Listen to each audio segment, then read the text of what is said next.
oleh kuasa Roh-Mu. Firman Tuhan Yesus yang ajaib dan berkuasa, berfirmanlah Tuhan oleh kuasa Roh-Mu, hanya kepadamu Roh-Ku berserah. Berfirmanlah, berfirmanlah Tuhan, Roh Kudus urapi hamba-Mu. Berfirmanlah, berfirmanlah Tuhan, ku rindu menikmati sabda-Mu. Berfirmanlah Tuhan oleh kuasa Roh-Mu. Firman Tuhan Yesus yang ajaib dan berkuasa, berfirmanlah Tuhan oleh kuasa Roh-Mu, hanya kepadamu Roh-Ku berserah. Berfirmanlah, berfirmanlah Tuhan, Roh Kudus urapi hamba-Mu. Berfirmanlah, berfirmanlah Tuhan, ku rindu menikmati sabda-Mu. Ku rindu menikmati sabda-Mu.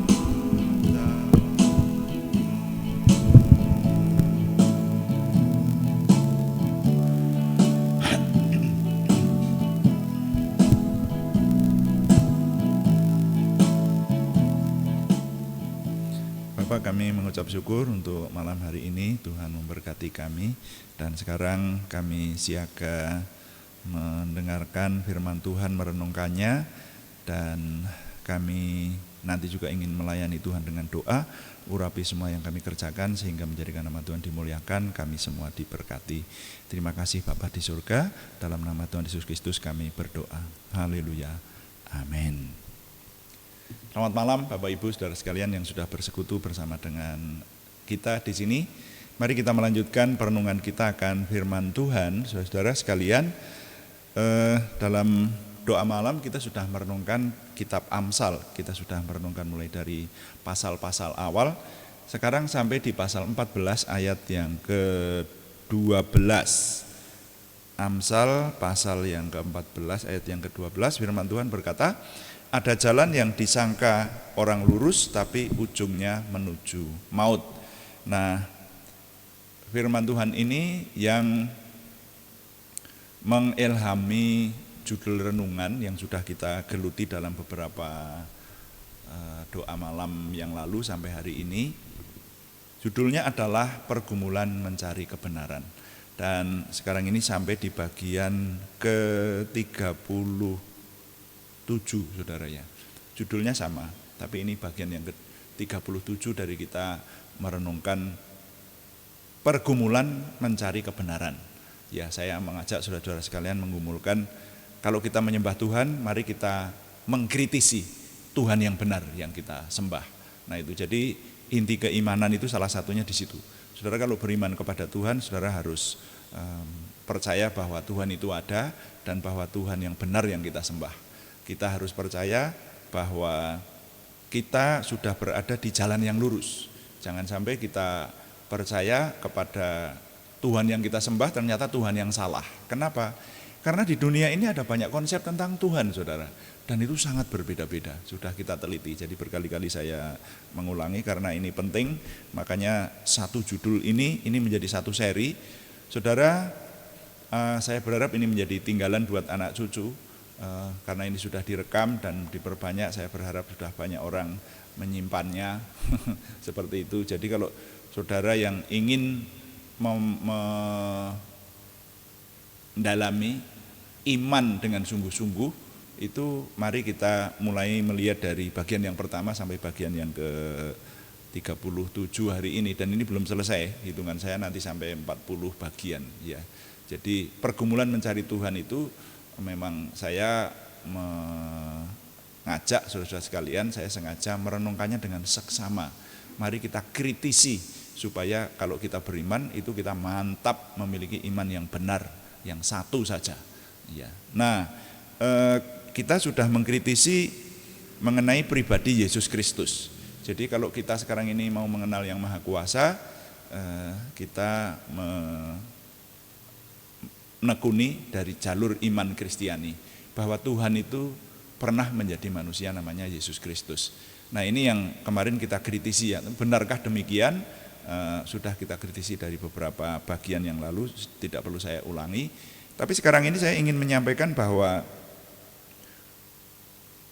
penegasan mengenai Tuhan Yesus Kristus itu adalah Tuhan yang menjadi manusia, itu ketika kita kritisi dari sumber Alkitab yang kita percaya satu-satunya sumber yang benar mengenai Tuhan Yesus Kristus, yaitu Alkitab. Ya, walaupun Alkitab ini bahkan zaman sekarang banyak diserang, sudah dirubah lah, yang Alkitab palsu lah, seperti itu, semuanya terjawab. Tidak benar, Alkitab asli dari awalnya.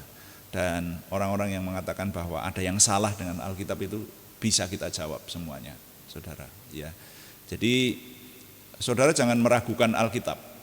Ya, saya hanya tidak bisa menjelaskan dengan rinci di sini. Tapi kalau ada saudara yang ingin mempermasalahkan dan menghubungi pribadi melalui jaringan pribadi dengan saya, atau ingin menanyakan maksudnya seperti itulah, silahkan saya mencoba untuk bersama-sama mendiskusikannya. Nah, seperti itu. Saya yakin Alkitab itu bisa kita percaya.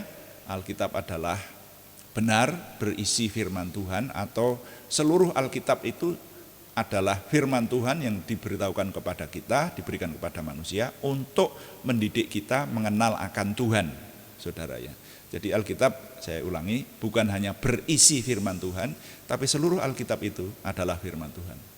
Ya, itu diberikan kepada kita supaya kita memiliki pengenalan akan Tuhan selanjutnya. Nah, kemudian kemarin sudah kita kritisi bahwa pribadi Yesus Kristus itu hidupnya luar biasa. Sekarang ini mari saya ajak saudara untuk melihat satu poin lagi ke depan ini, yaitu ada penegasan teologis. Apa yang dimaksud penegasan teologis? Ada dua bagian Alkitab yang saya ingin mengajak saudara membaca. Saya berharap saudara jangan bosan ya. Artinya itu saya ajak untuk kali ini agak teoritis, tapi ini penting. Yang namanya penegasan teologis itu satu hal yang ditegaskan atau yang terjadi dan tidak bisa dibantah, bahwa pribadi yang namanya Yesus Kristus itu adalah Tuhan yang mengambil rupa manusia. Yang pertama, saya ingin membaca dari Matius pasal 1 ayat 22 sampai 23. Ini di bawah judul, kalau di sini LAI memberi judul Kelahiran Yesus Kristus. Nah, mulai ayat 18 dikisahkan mengenai kelahiran Yesus Kristus itu. Tapi untuk menyingkat waktu saya baca ayat 22 dan 23. Firman Tuhan berkata, hal itu terjadi supaya genaplah yang difirmankan Tuhan oleh Nabi.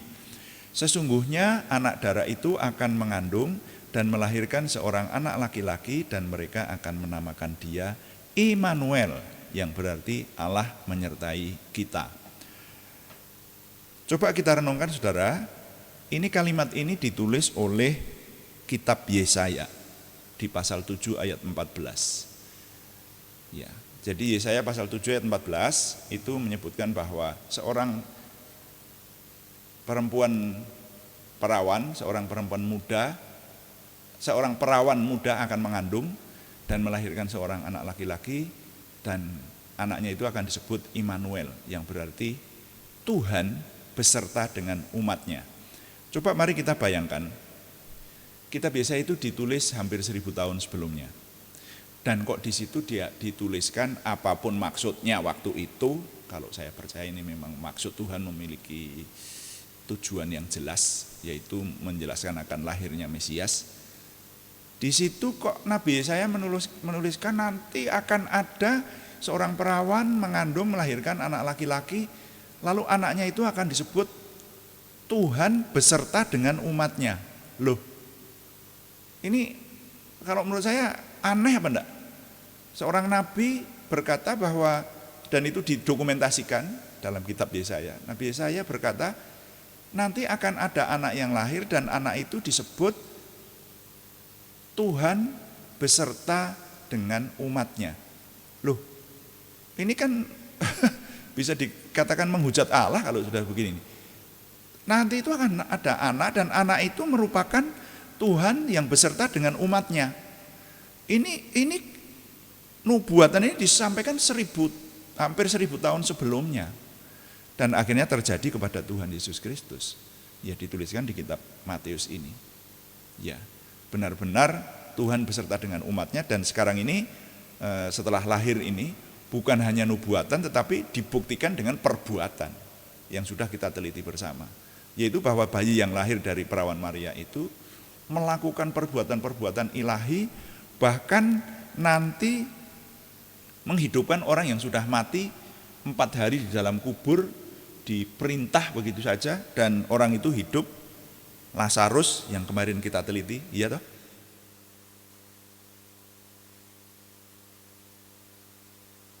Nah, saudara sekalian, bahkan ini belum, nanti yang di bawah ini akan kita teliti. Dia dibunuh aja bangkit kembali kok. Nah itu. Nah, tapi secara teologis sudah dijelaskan beratus-ratus tahun sebelumnya, bahwa memang ini diatur oleh Tuhan melalui Alkitab yang sekarang kita miliki, melalui tulisan-tulisan yang didokumentasikan beratus-ratus tahun sebelumnya dan dipelihara oleh keturunan Abraham dengan teliti dan rinci. Kalau ada orang yang mengatakan bahwa Alkitab itu sudah dipalsu, itu tuduhan ngawur, sangat ngawur. Ya, dari mana dasarnya? Itu dasarnya sudah kita tebas habis-habisan. Ya. Kalau dasarnya itu hanya mengatakan, nah ini yang mengatakan begitu, ininya itu ini dari mana? Itu. Ini saudara-saudara, penegasan teologis yang pertama ini, nanti ada 2 ya. Yang pertama ini sudah memberikan kepada kita perenungan, ya harusnya kita yang paham, saya berharap saudara paham apa yang saya sampaikan, bisa merenungkan dan wah, kalau begitu pribadi Yesus Kristus itu benar-benar sudah direncanakan sejak awal. Coba kita berpikir secara umum dulu aja lah.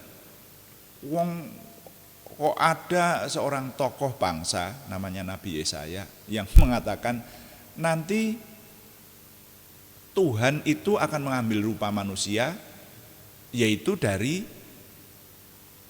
seorang perawan yang melahirkan seorang putra. Itu nanti Tuhan beserta dengan umatnya melalui bayi itu loh, gitu loh. Nah, ini penegasan teologis, ini yang pertama. Lalu yang kedua, penegasan yang kedua yang ingin saya sampaikan kali ini, yaitu mengenai bahwa Yesus itu adalah Tuhan yang mengambil rupa manusia. Penegasan teologis yang kedua itu berada di Yohanes pasal 14, Injil Yohanes pasal 14, ayat 9 sampai ayat 11. Seharusnya ini dibaca mulai dari ayat sebelumnya ya saudara ya, mulai dari ayat 1, itu di situ judulnya Rumah Bapa. Ini dialog antara Tuhan Yesus dengan muridnya yang namanya Filipus. Filipus mempertanyakan, karena Tuhan Yesus itu waktu itu berkata, aku tidak lama lagi akan bersama dengan kamu. Itu waktu Tuhan Yesus sudah hampir disalib. Jadi Tuhan berkata tidak lama lagi, aku akan ke rumah Bapa dan kamu semua nanti akan aku bawa ke sana, ke rumah Bapa itu. Nanti Anda baca di situ. Disebut-sebut terus, rumah Bapa, rumah Bapa. Lalu Filipus sampai, Tuhan, tunjukkan rumah Bapa itu kepada kami, itu sudah cukup bagi kami. Nah, jawaban Tuhan Yesus ini. Kata Yesus kepadanya, telah sekian lama aku bersama-sama kamu, Filipus, namun engkau tidak mengenal aku. Barang siapa telah melihat aku, ia telah melihat Bapa. Bagaimana engkau berkata tunjukkanlah Bapa itu kepada kami? Tidak percayakah engkau bahwa aku di dalam Bapa dan Bapa di dalam aku? Apa yang aku katakan kepadamu tidak aku katakan dari diriku sendiri, tetapi Bapa yang diam di dalam aku. Dialah yang melakukan pekerjaannya. Percayalah kepadaku bahwa aku di dalam Bapa dan Bapa di dalam aku, atau Setidak-tidaknya percayalah karena pekerjaan-pekerjaan itu sendiri. Nah, saudara bisa mengerti apa enggak ini? Karena untuk mengerti firman Tuhan itu memang betul-betul kita harus merenungkannya. Kadang-kadang kalimat-kalimat ini maksudnya gimana tuh ini? Jadi begini, ketika Filipus mempertanyakan kepada Tuhan, tunjukkan rumah Bapa itu kepada kami, atau tunjukkan Bapa itu kepada kami, itu Bapa yang mana atau Tuhan, kira-kira begitulah pertanyaan Filipus ini kalau saya jelaskan dengan bahasa saya. Tapi Tuhan kemudian menjawab, Filipus, kamu itu sudah lama bersama-sama dengan aku, sudah jadi satu dari 12 murid inti Tuhan Yesus loh. Kok tidak mengenal aku loh? Ini kalau saya jelaskan dengan bahasa saya. Mbok coba kamu renungkan coba ya. Sudah sering dikatakan bahwa anak manusia atau Yesus itu anak Allah. Dan Filipus, sekarang aku memberitahu kepada kamu, kalau kamu melihat aku, kamu sudah melihat Bapa. Paham? Ini loh saudara. Nah ini kan penegasan teologis. Barang siapa melihat Yesus, dia sudah melihat Bapa. Nah mungkin pertanyaannya bagi kita begini, loh kalau begitu Tuhan Allah yang kita sembah, Yehuwah, Elohim kita itu Yesus itu. Jawaban saya, iya. Lah katanya Tuhan itu maha besar, maha kuasa, kok hanya dibatasi oleh satu tubuh di Yesus Kristus saja? Jawaban saya, saudara, jawaban saya setelah saya merenungkan, lawong manusia itu ya merepotkan kok. Apakah kamu manusia pengen melihat Bapa itu secara seutuhnya begitu? Bapak kalau lahir atau Bapak kalau memperlihatkan diri di dunia ini saja, kamu semua hangus. Karena Bapa, Allah yang kita sembah itu adalah Allah yang menghanguskan, Elohim yang menghanguskan, saudara. Ya, dia kekudusannya itu kekudusan yang menghanguskan. Tapi Tuhan itu punya kepentingan, mau menyelamatkan manusia, menyelamatkan saudara dan saya. Nah caranya bagaimana? Sudah sejak lama bahwa kalau ingin ketemu Tuhan itu harus ditolong oleh seorang imam agung gitu. Nah, tidak bisa kalau tidak lewat imam agung itu. Kepentingan bangsa itu disampaikan oleh imam agung pakai korban yang harus disembelih dan dikorbankan, lalu imam agung itu baru bisa bertemu dengan Tuhan di tempat maha kudus. Nah gitu. Nah tapi kalau kita ini bukan keturunan Abraham, nah, celakalah kita yang bukan keturunan Abraham, masuk neraka semua. Nah, kita tidak punya imam kok. Yang punya imam itu hanya keturunan Abraham, yang punya hukum Taurat, yang punya Alkitab, yang mengenal Tuhan. Kita tidak mengenal Tuhan. Coba aja kalau tidak ada Tuhan Yesus yang lahir di dunia, mati dan memperluas keselamatan itu sampai kepada kita. Ya kita ini masih menyembah patung lah, masih menyembah Tuhan-Tuhan buatan. Ya kita cari-carilah Tuhan yang Maha Kuasa itu konsepnya seperti apa. Tapi dengan hadirnya Tuhan Yesus sebagai manusia, maka barang siapa melihat Tuhan Yesus sudah melihat Bapa. Nah sekarang kalau Filipus mewakili kita itu melanjutkan, loh, lah kok seperti Tuhan toh Bapa itu? Ya Tuhan Yesus rasanya kalau menurut saya akan menjawab, lah iyalah, ya kalau aku ini sebagai Tuhan ingin berada di tengah-tengah kamu, ya berwujud manusia seperti ini supaya bisa bergaul dengan kamu. Nah kalau aku berwujud Bapa, ya hangus semua kamu. Aku itu mengosongkan diri berwujud manusia ini. Filipus, sudah sekian lama kamu bersama-sama dengan aku 3 tahun loh. Aku tidak mudeng loh. Kalau kamu melihat Bapa, kamu sudah melihat aku. Bahkan Tuhan Yesus berkata tadi, atau setidak-tidaknya percayalah oleh pekerjaan-pekerjaan itu sendiri. Kamu ingat, pekerjaan besar yang sudah Yesus lakukan, sudah aku lakukan. Kira-kira begitu Tuhan Yesus berkata. Banyak mujizat terjadi, bahkan orang mati 4 hari dalam kubur dibangkitkan loh. Gitu itu masih kurang apa? Masih perlu dunia ini kutunggang balikkan baru kamu percaya? Wah ya enggak lah. Coba saudara, ini namanya penegasan teologis. Jadi hari ini kita mendapatkan penegasan teologis. Alkitab sendiri menjelaskan kepada kita dan ini sejarah, tidak bisa dibantah. Di sini dikatakan bahwa Allah akan beserta umatnya yang disebut Immanuel itu terjadi. Itu saja sudah saya rasa sebuah keajaiban besar. Lalu sekarang Tuhan Yesus sudah menekankan begini. Ya, kamu itu, wah kamu itu, dengan apa lagi aku harus menjelaskan bahwa aku diutus, kira-kira begitulah kalau Tuhan Yesus dengan bahasa saya, bahwa aku diutus dari surga untuk menjadi manusia. Ya seperti ini, jadi manusia semacam ini. Kamu mau menuntut apa lagi? Masih mau mendebat lagi bahwa Tuhan ya Tuhan, manusia ya manusialah gitu. Lah kalau aku Tuhan ingin menjadi manusia berada di tengah-tengah kamu, aku disuruh seperti apa? Memisahkan diri dari manusia? Enggak bisa. Ya harus jadi manusia semacam ini. Ya, nanti baru bisa menjadi imam besar agung, karena imam itu harus datang dari manusia. Ya, nah kalau imam itu datangnya dari surga tiba-tiba dikirim imam begitu, ya Tuhan tidak adil namanya. Keadilannya ya seperti yang dijanjikannya di kitab Kejadian, bahwa keturunan wanita itu nanti yang akan mengalahkan iblis. Saudara-saudara, tidak mudah untuk menjelaskan hal ini kepada kita sekalian, karena ini hal teologis, itu menyangkut hal kerohanian, hal-hal yang tidak tampak, tetapi hal-hal yang nyata, hal yang nyata tapi tidak tampak. Nah, bisanya kita merenungkannya dan menerimanya dengan pertolongan Tuhan. Karena itu inilah yang bisa saya jelaskan. Ada penegasan teologis bahwa Yesus adalah Tuhan yang mengambil rupa manusia, dan itu tidak terbantah. Jadi kalau sekarang ini dibantah orang, ya silakan aja, tapi saya tidak membantah. Dan saya impartasikan kepada saudara, mari kita yang memiliki iman Kristiani, kita percaya bahwa Yesus itu semakin bagian ini kita renungkan, semakin mantap, tidak terbantah bahwa Yesus adalah Tuhan yang Maha Kuasa, yang mengambil rupa manusia menjadi juru selamat, imam besar agung kita. Tuhan dipuji. Amin. Puji Tuhan. Nah, mari kita melayani Tuhan dengan doa. Saudara sekalian, kita akan berdoa syafaat dan juga doa-doa untuk nama-nama yang masih dikirimkan kepada kita dalam minggu ini untuk kita doakan. Mari kita berkata, kuduskan tempat ini, dan kita akan berdoa. Haleluya.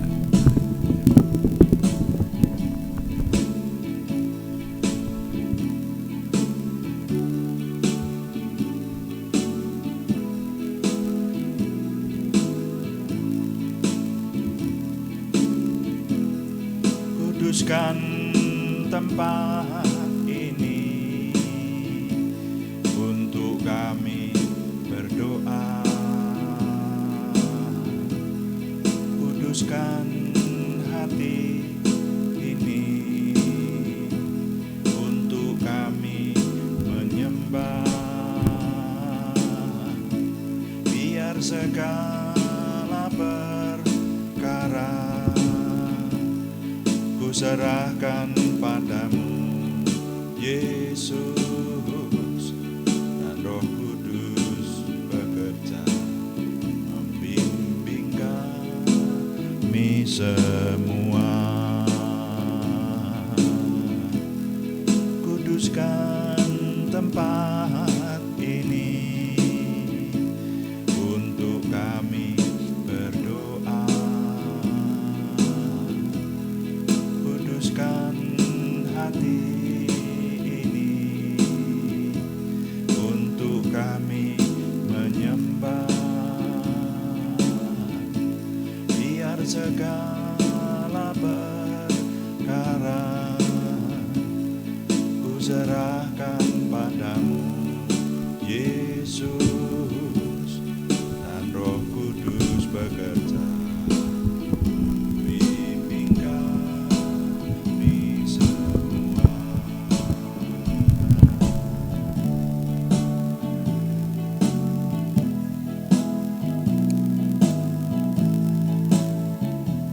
Bapak, terima kasih untuk kesempatan yang Tuhan anugerahkan sehingga kami dapat melayani Tuhan dengan doa. Ya Tuhan, sekarang kami menyerahkan doa syafaat kami terus berdoa untuk khususnya bangsa dan negara kami. Tuhan memberkati di masa-masa mudik lebaran hari-hari ini. Kami mohon Tuhan yang menolong sehingga semuanya berjalan dengan baik dan bangsa dan negara kami tetap berada dalam damai sejahtera Tuhan. Kami mengucap syukur dan kami sekarang terus menyerahkan supaya Tuhan memberikan pemulihan dari situasi khusus yang dihadapi dalam tahun-tahun terakhir ini, dalam hari-hari ini. Tuhan memberikan kepada kami pemulihan semakin mantap sehingga kami dipulihkan dari sisi kehidupan setiap hari, kami dengan normal memuliakan Tuhan, menyembah Tuhan.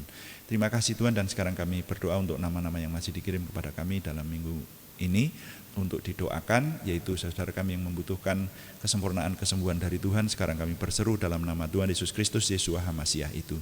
Kami mohon Tuhan memberikan kesempurnaan kesembuhan kepada saudara kami Aryati Wirawan, saudara kami Arni Setiawati, saudara kami Budi Suswanti, saudara kami Yohanes Sutarman, saudara kami Samuel, semuanya di Purwodadi, kepada saudara kami anak Alek Giovanni Wibowo, kepada saudara kami Supriyanto, semuanya di Salatiga, kepada saudara kami Siti Rondiah, saudara kami Cahyani Bagiawati, semuanya di Semarang, dan juga saudara kami Kristiningsih Joko Widodo di Yogyakarta. Kami mohon Tuhan menjamahkan tangan-Mu dan memberikan kesempurnaan kesembuhan itu. Juga kami berdoa untuk pergumulan yang lain selain kesembuhan, yaitu pergumulan dari saudara kami Sri Purwati di Penawangan, saudara kami Yohana Asri Sabtorini di Kediri. Tuhan memberkati, memberikan jalan keluar, dan memberikan terobosan baru sehingga pertolongan Tuhan nyata atas kami. Terima kasih Bapa di surga, kami mengucap syukur setiap hari Tuhan memberkati kami. Kami mohon Tuhan yang menyempurnakan semua yang kami kerjakan ke arah kesempurnaan Tuhan sendiri. Segala sesuatunya Tuhan yang memimpin, bahkan sampai kepada hal-hal yang rinci. Tuhan menolong kami dan tim di tempat ini, juga kami semua yang menyatukan hati melayani Tuhan. Ya Tuhan, sehingga Tuhan semakin dimuliakan, kami semua diberkati.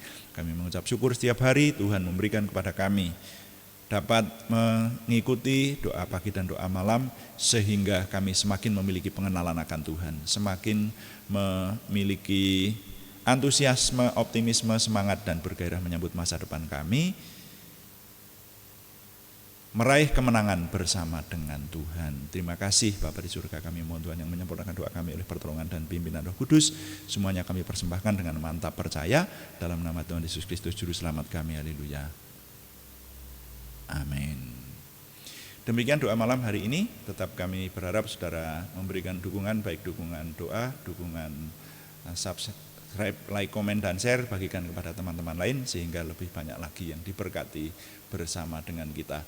Renungan doa ini dilaksanakan sehari 2 kali, doa pagi pada jam 5 pagi dan doa malam pada jam 18 atau jam 6 malam waktu Indonesia bagian Barat, saudara ya. Silahkan saudara mengikutinya hari Senin sampai dengan hari Sabtu. Hari Minggu kita beribadah di tempat masing-masing, tetapi 6 hari dalam seminggu kita menyelenggarakan doa pagi dan doa malam.